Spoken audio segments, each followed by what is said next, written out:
Today we're going to be exploring Antiphospholipid Syndrome, or APS. This autoimmune disorder significantly increases the risk of blood clots and can lead to various complications. We'll cover what APS is, its symptoms, diagnosis, and treatment options. Let's dive in. Antiphospholipid syndrome is an autoimmune disease where the immune system mistakenly attacks normal proteins in the blood, leading to an increased risk of clot formation.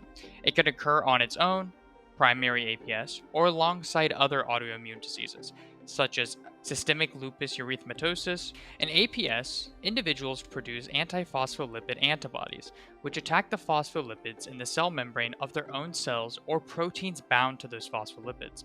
The main antibodies involved are anti-beta 2 glycoprotein 1, anticardiolipin, and lupus anticoagulant. The exact cause of APS isn't known, but genetic and environmental factors play a role.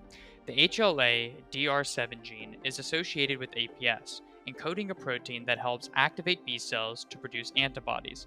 Environmental triggers include infections like syphilis and hepatitis C, certain drugs, and other factors. APS manifests with recurrent thrombotic events in veins, arteries, and microcirculation. Common manifestations include deep vein thrombosis, pulmonary embolism, strokes, transient ischemic attacks, and recurrent miscarriages. Arterial thrombosis can lead to heart attacks and strokes, while venous thrombosis can cause DVTs and pulmonary embolisms. Diagnosing APS involves meeting at least one clinical and one laboratory criterion. Clinical criteria include a history of thrombosis or pregnancy complications. Laboratory criteria involve the presence of anticardiolipin, anti-beta 2 glycoprotein 1 antibodies, or lupus anticoagulant in the blood. Lupus anticoagulant is a misnomer. In vitro, it prolongs clotting time because it inhibits phospholipid-rich platelets. In vivo, however, it leads to excessive clotting due to the presence of these platelets. Management of APS focuses on preventing thrombosis.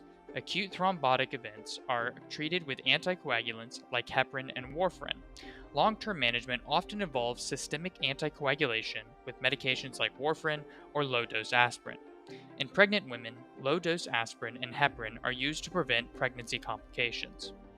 Catastrophic antiphospholipid syndrome, CAPS, is a rare but severe form of APS that causes widespread clotting and organ failure, requiring immediate treatment. Regular monitoring and adjusting treatment plans are crucial for managing APS effectively. In summary, APS is a serious autoimmune disorder that increases the risk of blood clots and pregnancy complications. Diagnosis involves clinical criteria and laboratory tests for antiphospholipid antibodies. Management focuses on preventing thrombosis through anticoagulation therapy.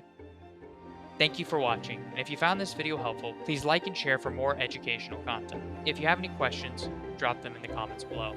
See you next time, and good luck studying.